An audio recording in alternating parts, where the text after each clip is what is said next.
আগামীকাল রাজধানীর রাজপথ দখল রাখার পরিকল্পনা নিয়েছে আওয়ামী লীগ। রাজধানীতে হতে যাওয়া সমাবেশে সর্বোচ্চ নেতাকর্মীর উপস্থিতি নিশ্চিত করবে যুবলীগ, স্বেচ্ছাসেবক লীগ ও ছাত্রলীগ। অভিনন্দন। হাসনাত আব্দুল্লাহকে আপনার সেনাবাহিনীর বিতর্কে তাকে রিমাইন্ডে নেওয়া হচ্ছে। আচ্ছা, হঠাৎ করে এই হাসনাত আব্দুল্লাহকে কেন সেনাবাহিনী রিমাইন্ডে নিচ্ছে বা তাকে কেন রিমাইন্ডে নিবে? তার আগে আপনাকে বুঝতে হলে আপনাকে এই বিষয়টা জানতে হবে যে আমাদের বাংলাদেশে একটা গৃহযুদ্ধ সৃষ্টি হতে পারে। কেন বলছি, আপনারা দেখেছেন আওয়ামী লীগ যদি এখন বর্তমান সময়ে বাংলাদেশে থাকতো তাহলে আওয়ামী লীগের সাথে বর্তমান যে সমন্বয়ক আছে সার্জিস এবং হাসনাত, তাদের ভিতরে যে একটা দ্বন্দ্ব হতো, সেই দ্বন্দ্বটা কিন্তু এবার হতে যাচ্ছে সেনা প্রধানের সঙ্গে এবং সেনাবাহিনীর সঙ্গে। এবার একটা বিষয় আপনারা খেয়াল করেন, যদি সেনা প্রধান আবার যদি মনে করেন পোল্টি মেরে আবার আওয়ামী লীগের পক্ষ নিয়ে তারা নতুন করে সুর গায়, তাহলে কিন্তু বাংলাদেশে একটা বড় ধরনের গৃহযুদ্ধ লাগতে পারে। এদিকে আপনারা দেখেছেন একের পর এক কিন্তু সমন্বয়ক যারা আছে সার্জিস এবং হাসনাত আব্দুল্লাহ, তারা কিন্তু সেনা প্রধানকে ইঙ্গিত করে তারা কিন্তু বারবার সেই বার্তাগুলো দিচ্ছেন। এদিকে আপনারা দেখেছেন সেনা প্রধানের মেয়াদ, এই বর্তমান সেনা প্রধানের ওয়াকারুজ্জামান সাহেবের ওনার মেয়াদ থাকাকালীন কিছু একটা করতে যাচ্ছে আওয়ামী লীগের জন্য, এবং আওয়ামী লীগের জন্য বড় ধরনের সুখবর হতে যাচ্ছে। তো দর্শক, সারা দেশে আপনারা দেখেছেন বিভিন্ন জায়গাতে আপনারা দেখেছেন বিভিন্ন জায়গায় মিছিল, মিটিং এবং আন্দোলন করতেছে আওয়ামী লীগ এবং ছাত্রলীগ। তার সেই সমর্থন কিন্তু দিয়ে যাচ্ছেন বাংলাদেশের বর্তমান সেনাপ্রধান ওয়াকারুজ্জামান। তো দর্শক, চলুন সেরকম কিছু তথ্য রয়েছেন যে হাসনাত আব্দুল্লাহকে নাকি গ্রেপ্তারের নির্দেশ দিয়েছেন এবং হাসনাত আব্দুল্লাহ এবং সার্জিস আলম তাদেরকে নাকি রিমান্ডে দেওয়ার অভিযোগও উঠেছে। সেই বিষয়টি নিয়ে আজকের এই ভিডিওটি সাজানো হয়েছে। তো দর্শক, কথা না বলে চলুন বিস্তারিত ভিডিওটি দেখে আসি। আসসালামু আলাইকুম ওয়া রাহমাতুল্লাহি ওয়া বারাকাতুহু। যে যেখান থেকে ভিডিওটি দেখেছেন সবাইকে জানাই মনের অন্তঃস্থল থেকে ভালোবাসা ও অভিনন্দন। হাসনাত আব্দুল্লাহকে আপনার সেনাবাহিনীর বিতর্কে তাকে রিমাইন্ডে নেওয়া হচ্ছে। আচ্ছা, হঠাৎ করে এই হাসনাত আব্দুল্লাহকে কেন সেনাবাহিনী রিমাইন্ডে নিচ্ছে বা তাকে কেন রিমাইন্ডে নিবে? তার আগে আপনাকে বুঝতে হলে আপনাকে এই বিষয়টা জানতে হবে যে আমাদের বাংলাদেশে আপনার এই হাসনাত, সার্জিস, মানে এদের কিছু মুখোশ উন্মোচন করি। সবার আগে দেখেন আপনার সমন্বয়ক হান্নান মাসুদের স্ট্যাটাসটা দেখেন। কি বলছে? হাসনাত কিংবা সার্জিস, এদের দুইজনের থেকে যে কোনো একজন মিথ্যা কথা বলতেছে। এখন আপনার সার্জিসের লম্বা একটা স্ট্যাটাস আপনার হাসনাতকে নিয়ে, আর হচ্ছে আমাদের বাংলাদেশের সেনাপ্রধান মিস্টার ওয়াকারকে নিয়ে, যে হাসনাতের হয়তোবা কোনো একটা জায়গায় ভুল হচ্ছে। মানে তার এত বড় স্ট্যাটাস ভাই পড়ে শোনাটা সম্ভব না। আমি কিছু কথা তুলে ধরতেছি যে হাসনাত আব্দুল্লাহর কোনো একটা জায়গায় মনে হয় ভুল হচ্ছে। আমি তার সহকর্মী কিংবা সহযোদ্ধা হিসেবে এটা তাকে মনে করে দিতে চাই যে এত কিছু ভালো না। অতএব আমাদের বাংলাদেশের সেনাবাহিনীকে নিয়ে জনগণের সামনে তাদের সমালোচনা করাটা উচিত নয়, কিংবা সেনাবাহিনীকে নিয়ে এভাবে টানা হেচড়া করাটা আমাদের জন্য বা আমাদের যে দলটা এনসিপি, এই দলটাকে ঘিরে সামনে ভালো কিছু বই আনবে না। অতএব হাসনাতকে এটা থেকে বিরত থাকতে হবে। আর অন্যদিকে হাসনাত আব্দুল্লাহ তিনি পুরাপুরি আপনার 360 ডিগ্রি অ্যাঙ্গেলে একটা ইউটার্ন নিয়ে নেয় যে সেনাবাহিনীকে কিংবা সেনা প্রধান মিস্টার ওয়াকারকে নিয়ে নাকি তার কোনো ওই ধরনের অ্যাটেনশন ছিল না। কোন ধরনের? আপনার বাংলাদেশের সেনা প্রধান মিস্টার ওয়াকারকে তিনি যে হংকার দিল যে শেখ হাসিনাকে যেভাবে ইন্ডিয়া পাঠাইছে, বা শেখ হাসিনাকে তিনি যেভাবে সেভ করছে, বা 600-ও অধিক আওয়ামী লীগ পন্থী বাহিনীদের যেভাবে উনি সেভ করছে, এখন এটার মাসুল ওনাকে দিতে হবে। তো তিনি আসলে হঠাৎ করে কেন 360 ডিগ্রি অ্যাঙ্গেলে তিনি ইউটার্ন নিয়ে নিল? এটার পিছনে মূল কারণ কি?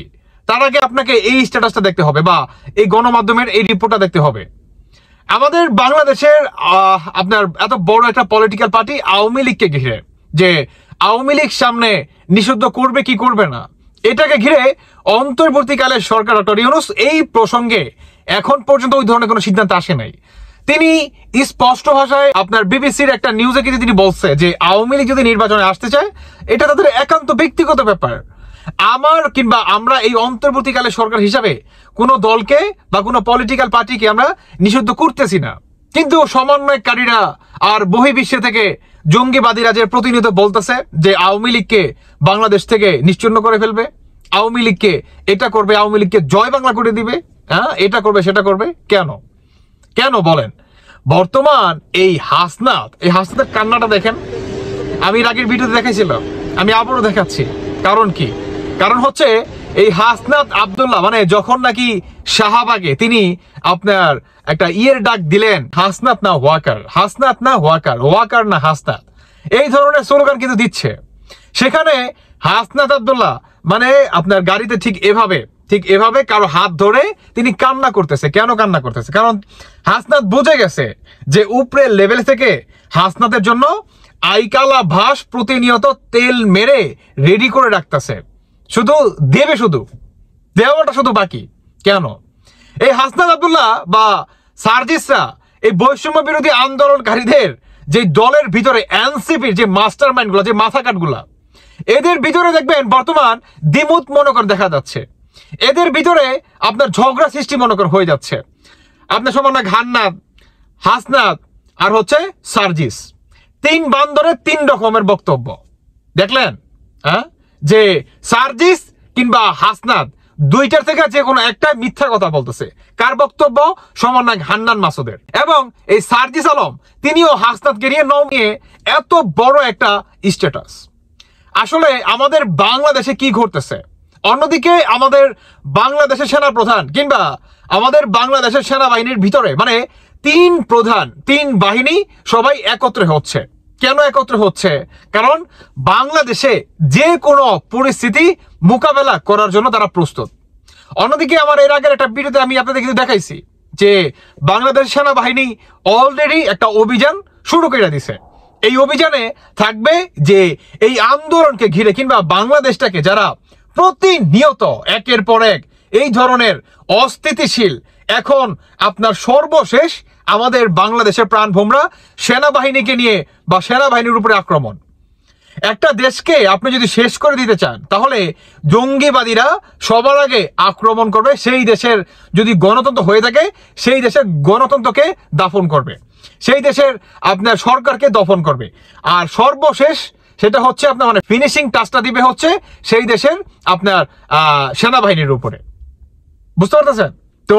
জঙ্গিবাদীরা বর্তমান আমাদের বাংলাদেশের ঠিক এই সেনাবাহিনীদের উপরে আক্রমণ চালাচ্ছে। একটা বিষয় আপনারা যদি খেয়াল করেন দেখবেন যে এই আমাদের বাংলাদেশের সেনা প্রধান মিস্টার ওয়াকার তিনি কিন্তু আপনার 10 থেকে 15 দিন হবে, মেবি না এরকমই হবে, যাই হোক বাকিটা আপনারা জানাই যাবেন। তিনি কিন্তু জানাই দিছিল যে আমি আপনাদেরকে শেষবারের মতো সাবধান করে দিচ্ছি, এনাফ ইজ এনাফ। পরবর্তীতে আপনারা বলবেন না যে আমি আপনাদেরকে সাবধানতার অবলম্বন করে কিংবা এই ধরনের কোনো হুঁশিয়ারি দেই নাই, এই ধরনের কোনো কথা আপনাদেরকে আমি বলি নাই। আমি আপনাদেরকে আবারও সাবধান করে দিচ্ছি যে বাংলাদেশটাকে যারা নাকি প্রতিনিয়ত অস্থিতিশীল করতেছেন, বহির্বিশ্বে থেকে যারা নাকি বাংলাদেশটাকে পরিচালনা করার চেষ্টা চালাচ্ছেন, আপনারা বাংলাদেশে এসে তারপরে এই দেশটাকে পরিচালনা করার গাইড বা দিক নির্দেশনা দেন। বহির্বিশ্ব থেকে বাংলাদেশটাকে অস্থিতিশীল করার চেষ্টা বা এই ধরনের কোনো স্টেপ আপনারা নেবেন না, তাহলে আপনাদেরকে কিন্তু বা আপনাদের এগেনস্টে আমরা কঠোর হতে বাধ্য হব। আর সেনাবাহিনী যদি একবার কঠোর হয় তাহলে সেই ফলাফল কিন্তু খুব ভয়ঙ্কর হবে, তখন কিন্তু আমাদের হাতেও কিছু থাকবে না। আর অলরেডি আমাদের বাংলাদেশের সেনা প্রধান মিস্টার ওয়াকার তিনি ঠিক এই পথেই হাঁটতেছেন। আর এই সমন্বয়কারী আপনার হাসনাত, সার্জিস বা যে বাজার আছে তারা দেখবেন পুরোপুরি 360 ডিগ্রি অ্যাঙ্গেলে শু করে মনে করেন একটা ইউটার্ন নিয়ে নিছে। যে এরা বর্তমান বুঝে গেছে যে আমাদের বাংলাদেশের যে বৈষম্য নামে যে এনসিপি যে দলটা আমরা গঠিত করছি বা নিজেরা বর্তমান সরকার হতে চাই, আপনার এই জুম্মাবারে যে গেল এই জুম্মাবারে কিন্তু এই সার্জিস হাসনাতরা কিন্তু বড় একটা সমাবেশে ডাক দিছিল শাহবাগে। সেখানে কিন্তু আপনার ওই রকম কোনো মানুষ হয় নাই, মানে মানুষের ওই ধরনের কোনো সিম্পথি তারা কাজে লাগাইতে পারে নাই বা মানুষ এদের ডাকে আসে নাই। বুঝে গেছে ওইখানে দেখবেন যদি যায় থাকে সেখানে বেশিরভাগ দেখবেন আপনার পাঞ্জাবি পরা, জুব্বা পরা, টুপি পরা, মানে বেশিরভাগই হচ্ছে আপনার জামাত শিবির, হিজবুত তাহরির এরা। ওইখানে সাধারণ জনগণ খুবই কম ছিল, সাধারণ জনগণ এখানে খুবই কম ছিল। তার মানে কি, দ্যাট মিনস এরা বর্তমান ভয় পেয়ে যাচ্ছে যে বাংলাদেশের জনগণের যে একটা আপনার ভোট কিংবা জনগণের যে একটা সমর্থক বা একটা যে আপনার কি বলে আপনার সাপোর্ট বলেন, হ্যাঁ, এগুলা কি এদের প্রতি আর নাই। জনগণ মানে খুবই ক্ষিপ্ত, এদের প্রতি অসন্তুষ্ট। জনগণ আসলে পুরাই শেষ হয়ে গেছে এদের প্রতি, আর কোনো ফিলিংস কাজ করে না। তো বাংলাদেশে বর্তমান এই হাসনাত, সার্জিস, জাকন এদের গেম অলরেডি ওভার। দেখতে পারবেন ইনশাল্লাহ আমাদের বাংলাদেশের সেনাপ্রধান মিস্টার ওয়াকার এই হাসনাতকেও আপনার। দর্শক, সম্পূর্ণ ভিডিওটি দেখলেন, এবার কিছু কথা বলি। বাংলাদেশে যতদিন পর্যন্তই এই সেনাপ্রধান ওয়াকারুজ্জামান আছেন ততদিন পর্যন্তই আওয়ামী লীগের কিছুই করতে হবে না। ওই সেনাপ্রধান ওয়াকারুজ্জামান তিনিই করবেন, এটা কিন্তু অনেকেই ভাবতেছেন যে সেনাপ্রধান ওয়াকারুজ্জামানকে যদি বাংলাদেশ থেকে সরানো না যায় তাহলে আওয়ামী লীগের জন্য বড় ধরনের একটা সুখবর আসতে পারে যে কোনো সময়। আপনারা জানেন এই সেনাপ্রধানের মেয়াদ থাকাকালীন কিন্তু তিনি চেষ্টাগুলো করতেছেন, এমনটাই কিন্তু অনেকে জানিয়েছেন। তো দর্শক, আজকের এই ভিডিওটা এই পর্যন্তই। দেখা হচ্ছে পরবর্তী ভিডিওতে। আসসালামু আলাইকুম।